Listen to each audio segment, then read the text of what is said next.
Welcome back to 3.2. So just a reminder that we looked at the even natural numbers, and now we're looking at the integers. We looked at the integers, and we basically said, and I'm going to just kind of explain this one other way here, that if we've got an even natural number, that's going to correspond to half of the natural number. And if we have an odd natural number, that's going to correspond to that same even natural result, that half natural number, this guy, but negative. And so if we were to add values here, we'd say, okay, 2n, half of 2n is n, and odd would be 2n plus 1, and it gives you the same result of n, but negative. And now we want to look at the rational numbers and the natural numbers. So how do those compare? So here you go. When we think of rational numbers, we're going all the way for all those little fractions, the fractions in between. So let's look at some rational numbers. Starting with 1, and if we were to kind of increase the denominators by 1, it could be 1, 1/2, 1/3, 1/4, 1/5, 1/6. And then you could say, well, wait a minute. Let's not forget about the fractions in between, right? Because we've got 1 and then 1/2, and then after 1/2 it would be 2/2, but that's 1, we already have it.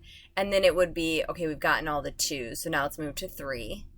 And then 2/3, and then 3/3, but that's 1. Okay, now we've gotten all the 3's, 1, 2, 3. So now we can move to the 4's, 1/4, we got it. 2/4, that's the same as 1/2. 3/4, we need to add it. 4/4 is the same as 1. And we could keep going to add more fractions, and maybe it'll look like this. And then we could say, well, what about the reciprocals of these numbers, right? So we've got 1/2, what about 2/1? 1/3, what about 3/1? 2/3, right? So we could go through and do the reciprocals, adding those in. And then we might be saying, okay, well, what about the negative numbers? So then we're going to go, what about the negative natural numbers? So maybe we'll add in those negative natural numbers that go with it. They're the negatives of each of these. So we've got 1, and then we're going to add 1/2, negative 1/2, 1/2. We're going to add negative 1/2. We go on, and then we're going to say, okay, well, just like don't forget about 0. So now we've got a good list here of some rational numbers. And what I'm going to do is I'm going to change the way that we are looking at these. So I'm going to explain it here. We've got 0 in the middle. These over here are our negatives. These over here are our positives. And what we're doing here is we're just saying, okay, these all have a numerator of 1. You see that? 1, 1, 1, 1, and the denominator is growing. Here, these have a numerator of 2. 2, 2, 2, 2 out of 6, 2 out of 7. Okay, and so on. And then if we were to look in this direction, what we see is that these all have a denominator of 1. 1, 1, 1, 1, so this would be 6/1, 7/1, and so on, and denominator of 2. And why we do it in this systematic way, so that we make sure we're not missing any, because cardinality is the size, and we're going to do one-to-one correspondence. We don't want to miss any values, because if we miss any values, then we can't say that they have the same size, because there won't be a one-to-one correspondence. We're going to miss a number out of the barrel. So now we're kind of just going to look at these and see if we can do a match with the natural numbers. So I'm going to erase all this for a moment here. So remember that our natural numbers, we're going to start at, we've got our natural numbers and our rational numbers. And our natural numbers start at 1, 2, 3, 4, 5. Right? And we're looking for what we're going to correspond to. We're going to start at 0, and we'll just kind of spiral out so we can see, okay, we're going to first grab that 1/1. Okay, and then, so we're going to get that one. And then let's not forget the negative 1/1. And then, so we've got this one, we've got this one. Let's make sure we don't forget 2/1. Okay, and then we'll go up to 2/2, but that's the same as 1, so we don't need to count it again. And then we're going to go to 1/2.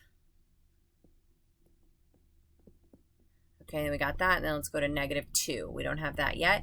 So we're going to keep building in this way, and we're going to keep going, and what we're going to realize is that this is going to go on forever. I can keep building these spirals, and here's just a better table for you. But I can keep going with these spirals. It's going to go on and on forever. I'm always going to be able to match the rational numbers with the natural numbers. So let's go back to our question of the day. How much bigger is the set of rational numbers than the set of natural numbers? Well, they're the same. The idea is that they have the same cardinality because of that one-to-one correspondence.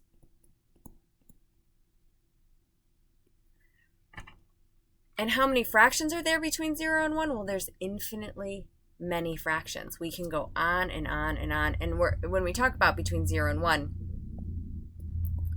we're talking about the positives, right? Between 0 and 1. And we can keep building them on and on and on in both directions.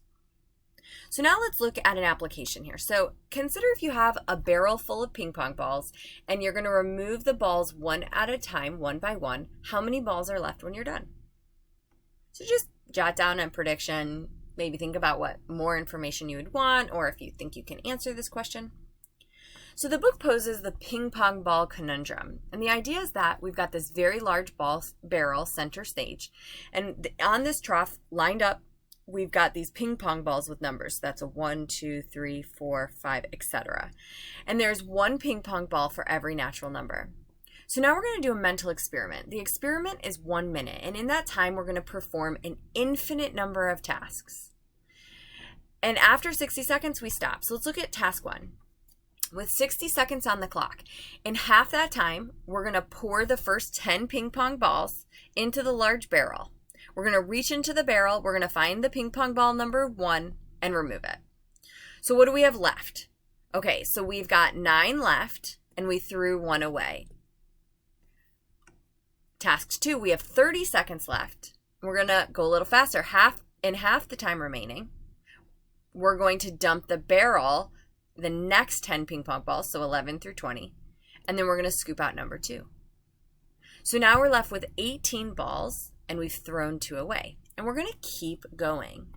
So every task we have to accomplish in half the time remaining. So now we only have 7.5 seconds. Remember, we had 60, 30, 15. Now we have 7.5 seconds, and we're going to drop in the next 10, so 21 through 30. And we're going to find and remove ball 3. We're on task 3. We're removing ball 3. We've got 27 left. We can continue to cut that time in half. And in each individual half time period, we're going to drop the next 10 balls and fish out the ball with the lowest number. So now at task 6, we drop the balls 51 through 60 and remove the ball number 6, and there are 54 left. We have to keep working faster and faster because now we have 0.9375 of a second, half of 60 seconds.